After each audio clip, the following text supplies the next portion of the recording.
Lucros são diferentes de caixa. O lucro é apurado na demonstração dos resultados. É um resultado contabilístico. Quando o resultado líquido do período da empresa é positivo, ela teve um lucro. Mas pode uma empresa ter lucros e estar com dificuldades de caixa. Ou vice-versa. Neste vídeo, vamos fazer uma análise da relação que existe entre a demonstração dos resultados, que se baseia no regime do acréscimo, e a demonstração dos fluxos de caixa, que tem como base um regime de caixa. E vamos fazer um exercício onde, tomando como ponto de partida o resultado líquido do período de uma empresa, vamos fazer uma série de ajustamentos até chegarmos ao caixa que figurará no balanço dessa mesma empresa. Mas antes quero começar por lhe agradecer o facto de estar a visualizar este vídeo. Sejam muito bem-vindos à Certiform Escola de Formação Prática. Eu chamo Miguel Fragoso, sou economista e contabilista certificado e sou formador nas áreas da contabilidade, fiscalidade, finanças empresariais e gestão de negócios. Na Certiform Escola de Formação Prática desenvolvemos um amplo conjunto de cursos fortemente práticos e muito orientados para as necessidades do mercado de trabalho.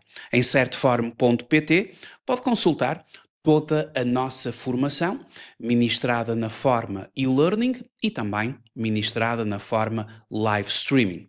No site da Certform vai encontrar todas as informações sobre os nossos cursos, bem como o calendário de cursos a iniciar em breve. Eu vou aplicar, num caso que vou desenvolver, o chamado método indireto para elaborar a demonstração dos fluxos de caixa. A verdade é que no sistema de normalização contabilística só é permitido o método direto.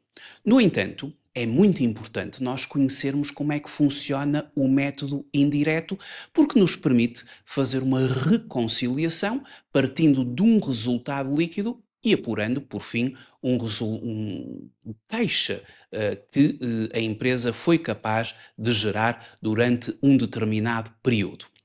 A análise comparativa entre a demonstração dos resultados e a demonstração de fluxo de caixa centra-se fundamentalmente nesta divergência entre aquilo que é o resultado líquido apurado na demonstração dos resultados, através do princípio do acréscimo, em que os rendimentos e os gastos são reconhecidos no período a que dizem respeito, independentemente do recebimento ou do pagamento. E os fluxos monetários são efetivamente gerados pela atividade empresarial, ou seja, os pagamentos e os recebimentos, eles vão ser efetivamente analisados a partir da demonstração dos fluxos de caixa. Por isso é que demonstração dos resultados diz respeito a resultados contabilísticos e a demonstração dos fluxos de caixa diz respeito ao caixa, ao dinheiro que a empresa foi capaz de gerar na diferença entre recebimentos e pagamentos de três atividades: as atividades operacionais, as atividades de investimento e as atividades de financiamento. Ora, existem divergências entre o resultado líquido e o caixa. E para melhor abordarmos este assunto, vamos então a um exemplo prático em que vou aplicar o método indireto. Bom, o meu exemplo baseia-se no seguinte: temos uma determinada empresa que apresenta o seu balanço. No seu balanço, temos na área do ativo corrente o caixa e depósitos bancários de 2.480, ou seja, a 31 de dezembro do ano N, e depois temos também o ano anterior, o ano N-1, já que esta reconciliação que vamos fazer, somos obrigados a trabalhar especialmente no balanço com as variações de determinadas rúbricas. Esta empresa apresenta um resultado líquido. Se pode ver na demonstração dos resultados, também se poderia ver no balanço. Mas na demonstração dos resultados, o resultado líquido é de 8.280. Ou seja, um resultado líquido, um resultado contabilístico de 8.280, em contraposição com um caixa e depósitos bancários de 2.480. De facto, lucros não correspondem à caixa. Esta empresa tem mais lucro do que propriamente dinheiro em caixa. Mas nós vamos fazer aqui um caminho para justificar isso. E para tal vamos utilizar o método indireto. Já agora, quais são as ligações principais entre as demonstrações financeiras?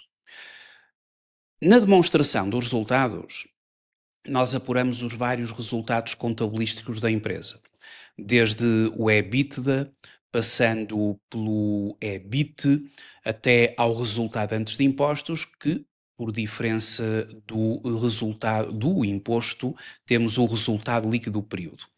O resultado líquido do período liga ao balanço na área do capital próprio do balanço. Ou seja, o capital próprio, para além do capital social, é constituído por diversas outras rúbricas, uma das quais o resultado líquido do período, e está aqui o link entre a demonstração dos resultados e o balanço. Mas um outro link é entre a demonstração dos fluxos de caixa e o balanço. Na demonstração dos fluxos de caixa, nós vamos apurar o caixa gerado pela empresa e isso vai linkar ao balanço na respectiva área do ativo corrente, caixa e depósitos bancários. Portanto, esta empresa tem ali, finalizou o período N com 2.480. Portanto, temos um balanço com o período N e o período anterior, ou seja, data de relato 31 de dezembro do ano N e 31 de dezembro do ano N-1, e através do método indireto, que, como disse, não é o método preconizado no sistema de normalização contabilística. No sistema de normalização contabilística, usamos o método direto da demonstração dos fluxos de caixa, onde expressamos então recebimentos e pagamentos nas atividades operacionais de investimento e de financiamento, mas dá muito jeito a conhecermos a metodologia inerente ao método indireto, especialmente no âmbito da análise financeira, e portanto é muito importante não descurarmos este método e conhecermos. Fazemos aqui a reconciliação, onde tomamos como ponto de partida o resultado líquido do período da empresa e havemos de chegar ao seu caixa equivalentes no fim do período que foi transferido para o tal balanço. Ou seja, eu sei que o meu ponto de partida é o resultado líquido do período. E o resultado líquido do período, ele consta da minha demonstração dos resultados com o valor de 8.280. Este é o meu ponto de partida. E agora vamos começar a fazer uma série de ajustamentos. Neste modelo que criei, eu coloquei aqui todos os ajustamentos possíveis que se podem vir a fazer, ou pelo menos a grande parte deles, porque isto é um exercício complexo. Mas neste caso prático, obviamente que é uma empresa em concreto que teve alguns dos ajustamentos. E os primeiros ajustamentos que nós fazemos são os chamados gastos não desembolsáveis. Ou seja, o resultado líquido do período, que é apurado na demonstração dos resultados, ele contempla deduções como depreciações e amortizações, imparidades, provisões, e são valores que subtraem ao resultado, portanto, diminuem o resultado contabilístico da empresa, mas na verdade não se traduzem em saídas de caixa. E, consequentemente, vamos ter de os repor para anular o efeito que teve na constituição do resultado, porque nós temos agora de fazer uma Portanto, temos de tomar aqui uma perspectiva de caixa. E todos aqueles gastos não desembolsáveis são devolvidos, porque não se traduziram efetivamente em saídas efetivas de caixa. E aqui nesta empresa temos o caso das depreciações e amortizações. Figuram na demonstração dos resultados em 4.200 e, portanto, este valor é devolvido porque não se traduz em saída de caixa. Diminui o resultado, mas não se traduz em saída de caixa. Portanto, adiciona-se porque é um gasto que não representa uma saída de caixa. Isto foi aquilo que aconteceu nesta empresa. Depois temos aqui outras possibilidades de correções entre gastos de depreciações, provisões, imparidades que tem que ajustar de forma positiva ou eventualmente reversões às provisões e imparidades que se traduzem em rendimento, aumentou o resultado líquido, mas não aumentou o caixa. E, portanto, aí terá uma variação, um sinal negativo. Outra componente que esta empresa tem de corrigir são os seus resultados financeiros, porque eles não pertencem aqui à zona operacional e vão ser posteriormente deduzidos na zona, ou na área, ou na atividade, ou no fluxo do financiamento.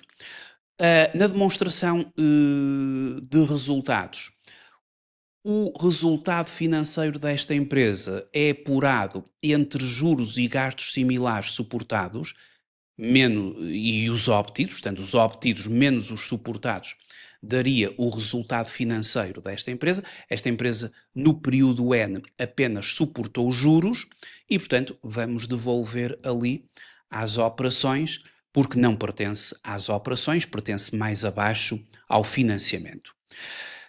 Mantendo aqui o nosso percurso, agora vamos para a zona das necessidades de fundo de maneio. E esta é uma zona muito importante. E aqui nós vamos, no fundo, determinar as variações das necessidades de fundo de maneio. E temos que entender aqui este conceito. O que é que são necessidades de fundo de maneio? As necessidades de fundo de maneio são dadas pela diferença entre as necessidades cíclicas e os recursos cíclicos. Nas necessidades cíclicas, nós temos fundamentalmente os clientes e os inventários.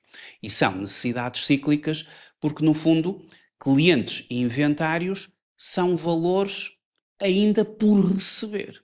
É um ativo corrente, operacional, mas quando no balanço nós temos saldo de clientes e saldo de inventários, são valores ainda por receber. Como são ainda por receber, significa menos caixa para a empresa. Já os recursos cíclicos, que fundamentalmente são os fornecedores e também, por exemplo, o Estado, quando existe impostos a pagar, e existem, nomeadamente a Segurança Social, o IRS retido na fonte aos trabalhadores, o IVA a pagar e, portanto, está no domínio dos recursos cíclicos, porque são passivos correntes na zona da exploração e, como são passivos, são dívidas que a empresa possui. E como a empresa possui essas dívidas, existem prazos para as pagar, enquanto não pagar o dinheiro está do nosso lado. E, portanto, representa mais caixa. A diferença entre as necessidades cíclicas e os recursos cíclicos são as chamadas necessidades fundo de maneio. Quando esta diferença é positiva, é porque as necessidades cíclicas são superiores aos recursos cíclicos. Isso significa que há necessidades em fundo de maneio, o que não é propriamente positivo. Quando a diferença é negativa, necessidades cíclicas menos recursos cíclicos dá negativo, é porque os recursos cíclicos são superiores às necessidades cíclicas e isso significa que a empresa tem recursos de fundo de maneio, o que é positivo. E, portanto, dentro desta lógica, vamos calcular as diferenças, as variações que ocorreram de um ano para o outro, do ano N para o ano N-1, numa série de rúbricas que esta empresa possui, não é? E, portanto, esta empresa tem ali dívidas de clientes e aquilo que eu verifico no balanço e isto é muito importante por causa do sinal que vamos ter que dar à diferença, é que no caso dos clientes, entre N-1 e o ano N, há um aumento do valor a receber dos clientes. E como há um aumento do valor a receber, isto gera menos caixa. Há mais dinheiro que está do lado lá por receber, não é? Enquanto os clientes não me pagarem, o caixa não entra na empresa. E, portanto, esta variação, que no fundo é uma variação positiva, portanto, os clientes deviam 21.750 no ano N-1, a 31 de dezembro. E a 31 de dezembro do ano N, devem-me 23.400. É uma variação positiva, o que significa menos caixa nesta perspectiva de aumentar a necessidade cíclica da empresa. Então, no método indireto, nós vamos colocar aqui este aumento das dívidas de clientes, portanto, indo ali ao balanço, temos 23.400 menos 21.750 e isto vai aportar com um sinal negativo pelas razões que já conhecemos. Maior saldo a receber representa menor entrada de caixa face às vendas registadas, menos 1.650. Depois, na realidade, esta empresa, eu deteto, e concretamente no âmbito desta empresa, não é? Aumento das outras contas a receber, que segue exatamente a mesma lógica de raciocínio dos clientes. São outras contas a receber, considerando aqui que está tudo na atividade operacional, portanto é cíclico, e aquilo que eu deteto nas outras contas a receber, pela análise do meu balanço, é o mesmo que detetei nos clientes. Ou seja, aqui nas outras contas a receber, e que está aqui outros créditos a receber, verifica-se também um aumento. Ou seja, estava no ano passado em 4.800, este ano, à data de relato, 7.000. Uma variação positiva. 7.000 menos 4.800. As variações é sempre o ano N menos o ano N menos 1. É sempre assim que se faz a variação. E, portanto, maior saldo a receber representa menor entrada de caixa no período, logo, o tal sinal negativo. Ora, continuando a percorrer aqui as nossas variações, no caso concreto desta empresa, eu deteto que houve diminuição dos inventários.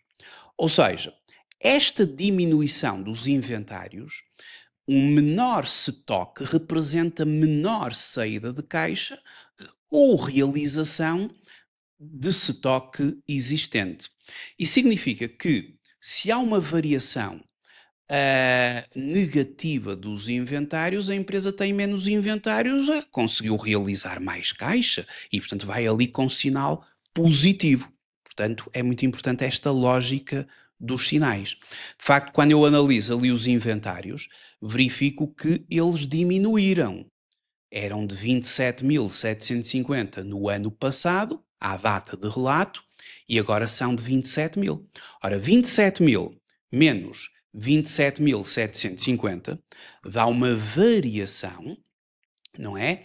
Que aporta ali à demonstração dos fluxos de caixa, mas ela tem que ser conduzida com sinal positivo, porque é uma variação, uma diminuição dos inventários, entende-se que acarreta para a empresa mais caixa.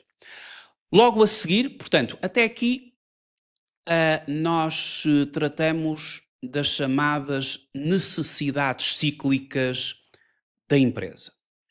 E agora vamos aos recursos cíclicos. Portanto, isto que eu estou aqui a identificar são os chamados recursos cíclicos, mais as variações que podem ocorrer também no Estado.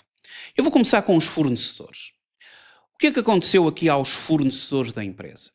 O que aconteceu é que quando analiso o balanço da empresa, não esquecer que os fornecedores pertencem ao passivo corrente, veja-se que os fornecedores aumentaram em termos de variação, não é?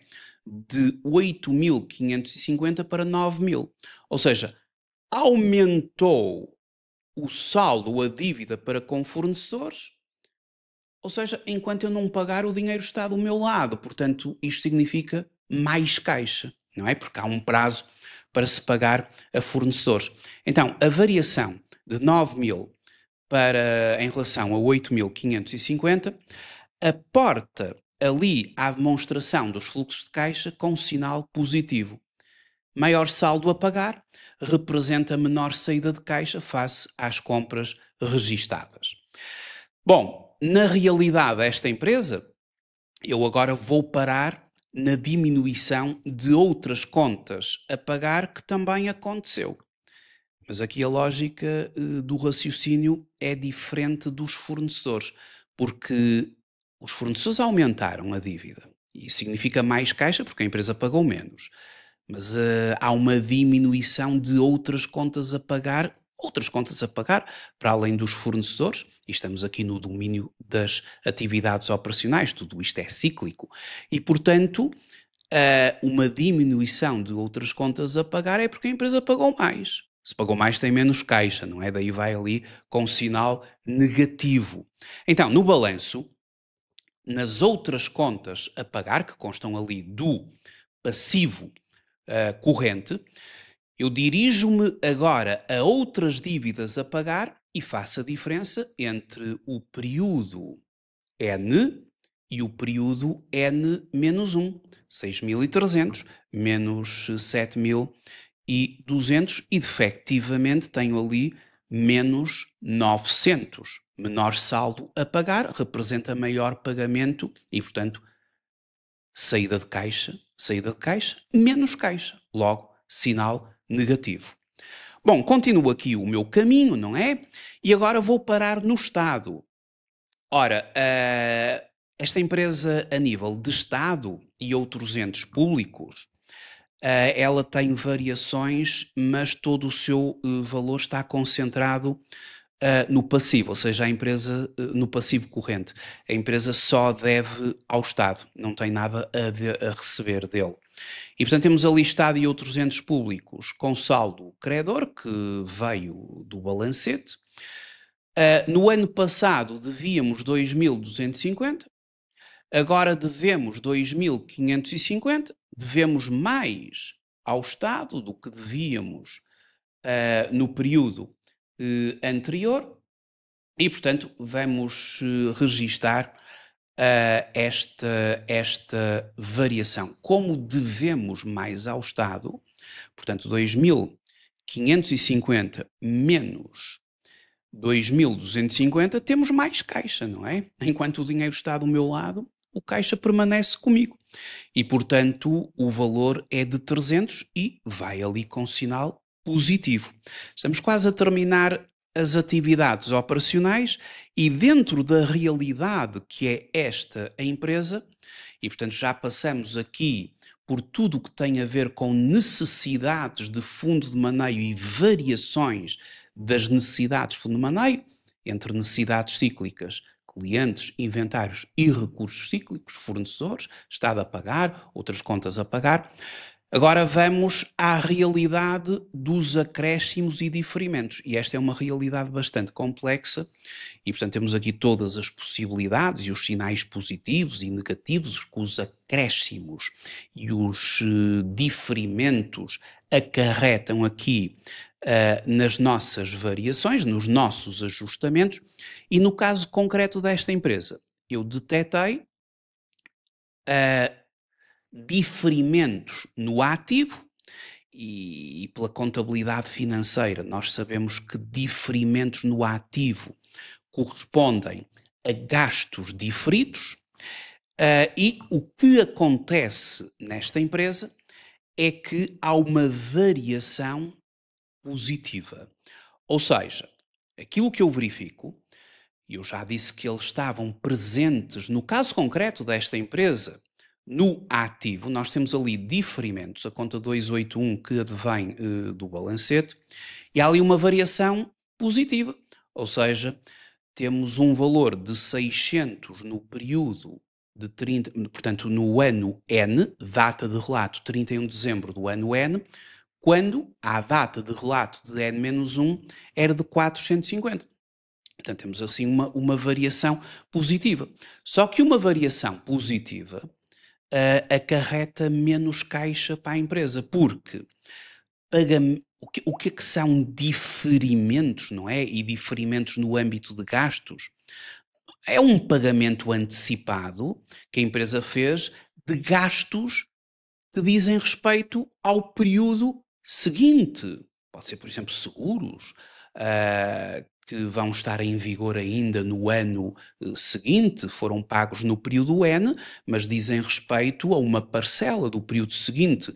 Então puxamos para a frente esse gasto, é um gasto diferido, um pagamento antecipado, um gasto futuro, foi saída de caixa, efetivamente, porque se pagou. E, portanto, 150, com sinal negativo. Eu acabei de atingir aqui o total dos ajustamentos. Portanto, se eu fizer agora a soma e somar aqui a coluna correspondente ao total, ao meu total de ajustamentos, eu faço 3050 de ajustamentos. Ou seja, eu parti de um resultado líquido do período de 8.280, fiz ajustamentos de 3.050 na área operacional, não é? Nas atividades operacionais, portanto, tudo isto pertence aos ajustamentos na área de exploração operacional, das atividades operacionais da empresa, atingi um fluxo de caixa das atividades operacionais de 11.330, que é superior ao resultado líquido do período.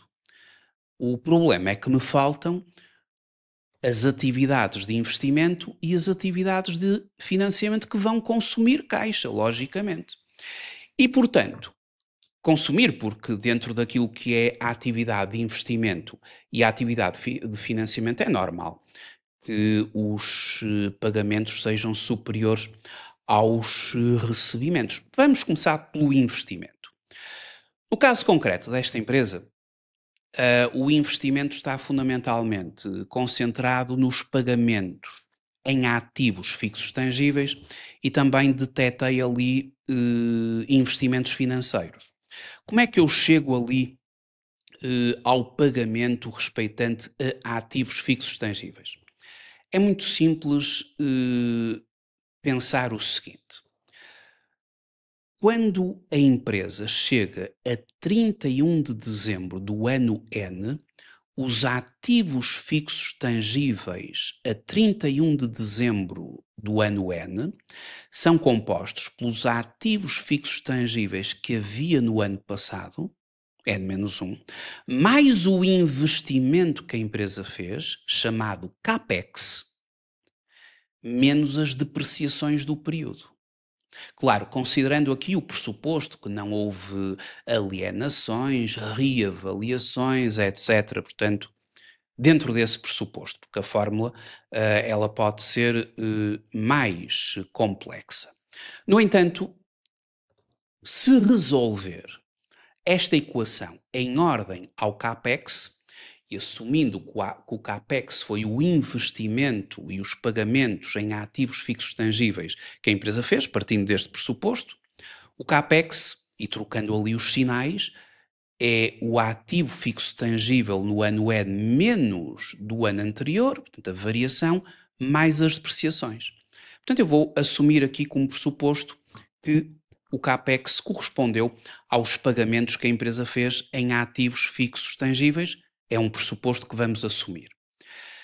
Então, vamos considerar os ativos fixos tangíveis do período N. Então vamos lá. Balanço. Zona do ativo não corrente. Ativos fixos tangíveis a 31 de dezembro do ano N menos os ativos fixos tangíveis do ano anterior, não é? E vamos somar a isto as depreciações que temos na demonstração dos resultados. Logicamente que este valor ele tem que aportar ao a demonstração dos fluxos de caixa com sinal negativo, porque se trata de um pagamento. E, portanto, já ali está com sinal negativo. Eu estou a fazer isto de uma forma muito manual para efeitos pedagógicos, não é? Para explicar, porque, obviamente, que na prática nós já temos estas fórmulas todas assumidas e as variações que o balanço encontra, elas aportam ali diretamente para a demonstração dos fluxos de caixa. Agora vamos ali aos investimentos. Os investimentos que esta empresa fez, eles vão ser meramente pela diferença, investimentos financeiros, pela diferença que consta do balanço. Portanto, eu no balanço tenho que nos investimentos financeiros, outros investimentos financeiros, eu tenho uma variação de 50, não é? Portanto, passou de 300 para 350, portanto a empresa aumentou em 50, pagou, tem menos caixa em 50. 350 menos os 300 e vamos colocar dirigir à demonstração dos fluxos de caixa com sinal negativo, porque isto é um pagamento. E, portanto, 50. Ora, eu vou então já calcular o valor de fluxo de caixa das atividades de investimento de 5.800. Mas para já ainda vai isto positivo. Atividades operacionais de 11.330, atividades de investimento naturalmente negativas de menos 5.800. E agora finalizamos, e estamos quase já estamos na reta final, vamos às atividades de financiamento. E nas atividades de financiamento esta empresa só teve pagamentos.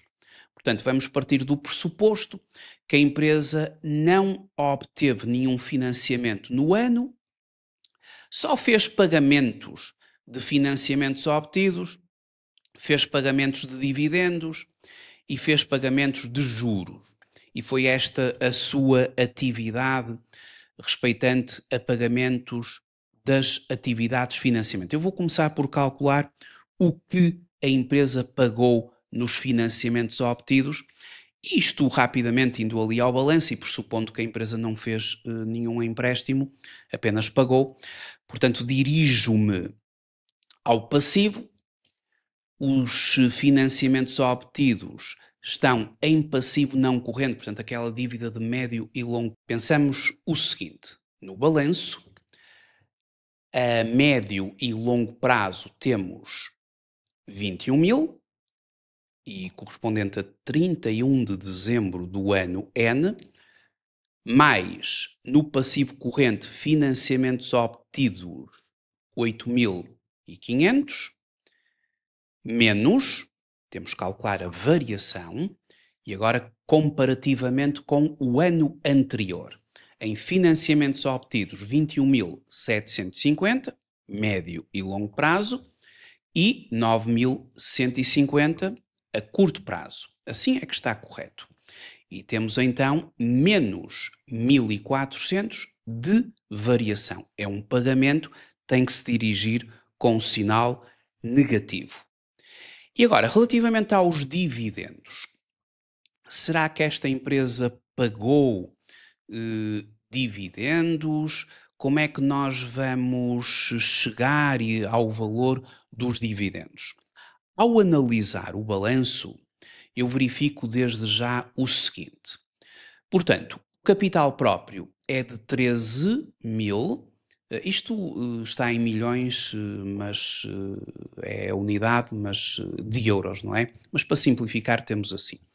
13 mil que corresponderia a 13 milhões de euros, 13 mil de capital subscrito e temos a reserva legal que já corresponde a 20% do capital subscrito, portanto ela já está otimizada, o que significa que é uma sociedade anónima, portanto a reserva legal não vai mais consumir lucro do período.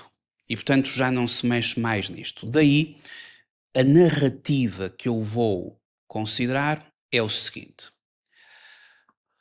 No ano anterior, nós tínhamos um resultado transitado de 22,30. 22.030.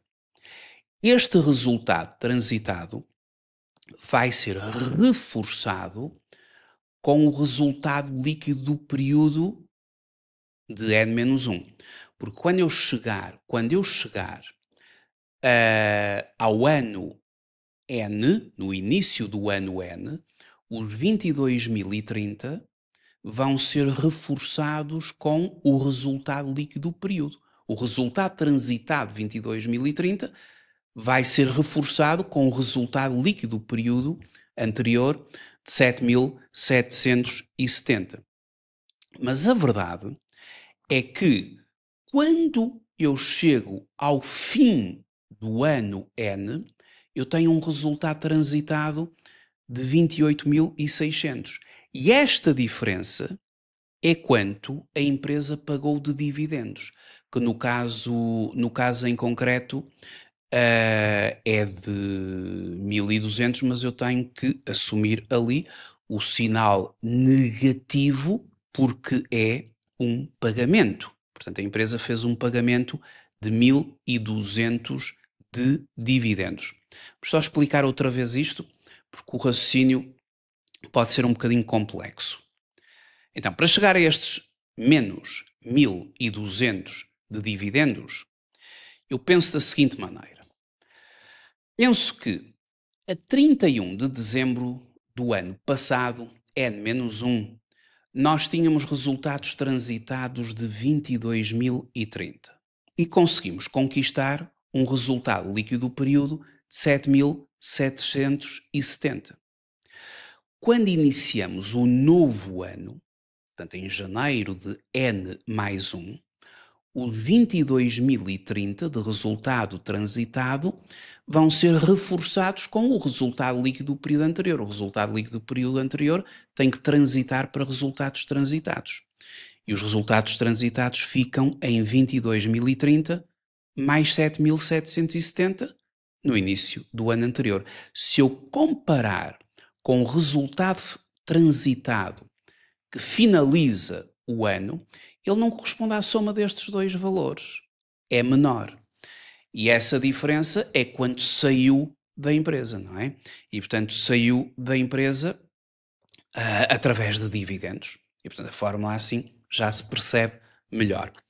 Ou seja, isto seria algo que nós detectaríamos na demonstração de alterações de capital próprio. Ou seja, este percurso do início do ano até ao final do ano é efetivamente a diferença está justificada através de dividendos.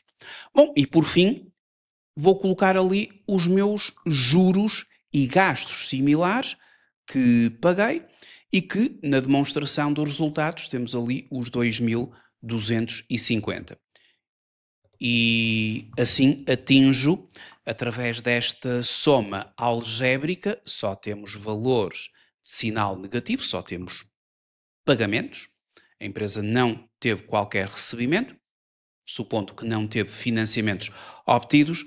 Portanto, são 4.850 de atividade de financiamento, logicamente que negativo, porque os pagamentos assim o ditaram. Então, no fluxo das atividades operacionais, eu conquistei 11.330. No fluxo das atividades de investimento, consumi 5.800. E no fluxo das atividades de financiamento, consumi 4.850. Portanto, a verdade é que as operacionais conseguiram exceder as anteriores, portanto, fazendo a soma algébrica dos respectivos valores, não é? Eu deteto que as atividades operacionais são superiores ao fluxo das atividades de investimento e de financiamento em 680. E este é o meu aumento líquido de caixa e seus equivalentes. Agora, falta-me apenas aqui uma coisa, é que no início do ano a empresa já tinha um caixa. E o caixa que a empresa tinha no início do ano foi aquele com o qual a empresa terminou no fim do ano anterior. A 31 de dezembro de N-1, a empresa tinha um caixa de 1.800, que é o caixa com o qual abriu o novo ano N, caixa e seus equivalentes no início do período, não é? Conforme se termina um ano, a 31 de dezembro, conforme se abre a 1 de janeiro do ano seguinte. Portanto, se eu somar o aumento líquido de caixa e seus equivalentes com caixa do início do ano, eu consegui um caixa e seus equivalentes no fim de 2.480. E agora eu tenho que verificar se isto corresponde ao que está no balanço, porque só assim é que o exercício está correto. E no balanço, no meu ativo corrente, sabem que no balanço o ativo, assim na vertical, ele tem um aumento do nível de liquidez e o expoente máximo da liquidez é caixa e depósitos bancários. 2.480, que corresponde exatamente a 31 de dezembro do período N, àquilo que o método indireto me permitiu alcançar. O método indireto permite-me fazer esta reconciliação. A partir do resultado líquido do período, eu consigo alcançar, através de todo este percurso, o caixa equivalentes no fim do período, com o caixa dos fluxos das atividades operacionais, das atividades de investimento, e isto, no fundo, o fluxo das atividades operacionais mais de investimento é o free cash flow da empresa, esta soma, 11.330 menos 5.800, isto é o free cash flow da empresa, que adicionando ali as atividades de financiamento e o caixa de início do período, temos os 2.480, que é efetivamente o que temos ali no nosso balanço. Portanto, o exercício corresponde, está feito e está feito corretamente. Isto é um método indireto para chegar à demonstração dos fluxos de caixa. No sistema de normalização contabilística não podemos fazer desta forma, temos de fazê-lo através do método direto. Mas é muito importante compreendermos esta fórmula para vermos as variações que vão ocorrendo, os ajustamentos que têm que ser feitos, a reconciliação que é feita, porque isto permite-nos obter bastantes conhecimentos que depois são necessários para a análise financeira. Muito obrigado por ter visualizado este vídeo. Até uma próxima videoaula. Até breve.